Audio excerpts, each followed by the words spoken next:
mega love shoutout sa mga kantabay. At ito po, pauwi na naman tayo. At dumating na yung parcel natin. Yung order natin na librito o book o kaalaman. So ito yung mga kantabay, no? So binuksan na natin, hindi na natin pinatagal, no? Yung librong inabil natin sa isang shop. At ito po yung laman niya.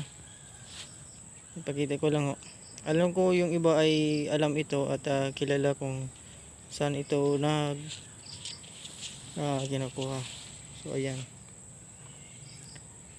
Sagrado Corazon Señor Jesucristo. So yan po yung pamagat nakasulat dito sa libro niya, kung saan ay inabil natin sa isang bookstore sa online. So tingnan natin yung iba. So ito yung mga nilalaman niya. Madami naman siya. Lalinagay dito.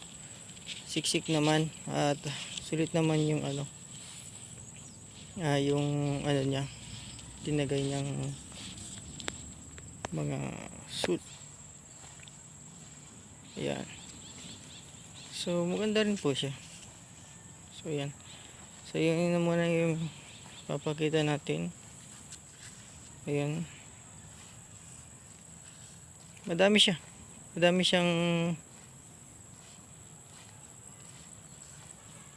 nilalaman.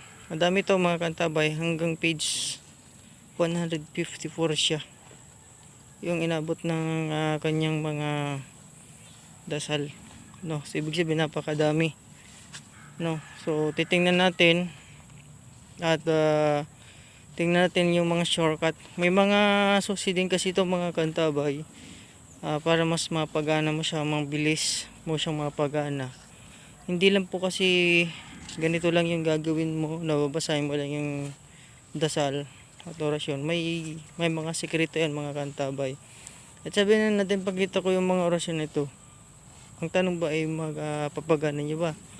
So simple lang naman po. May mga sekreto po kasi yan. May mga susi tayo, kanya-kanya tayong kakayanan para mapagana itong mga ganitong libro inabil natin ngayon. Ito po ay isa lamang sa mga pasilip natin sa araw na ito. At kung napadam ka lang po sa aking YouTube channel, please subscribe at pag-hit na rin po ng notification bell para lagi po kayong updated sa mga ina-upload po natin na video, no? Kanina lang po ito dumating mga kantabay. So ayan, madami siya.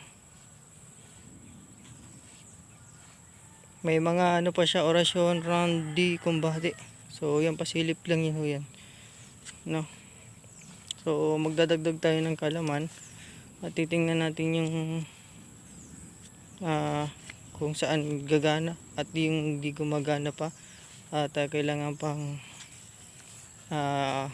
ng dasal, halayan para mas lalong gumana. Sunod yung natin mga kantabay, yung Senyor Haring Bakal brochure. So baka pag may ipon-ipon na tayo at maka-abil tayo ulit at idadagdag natin sa koleksyon. Ingat tayo mga kantabay at God bless po.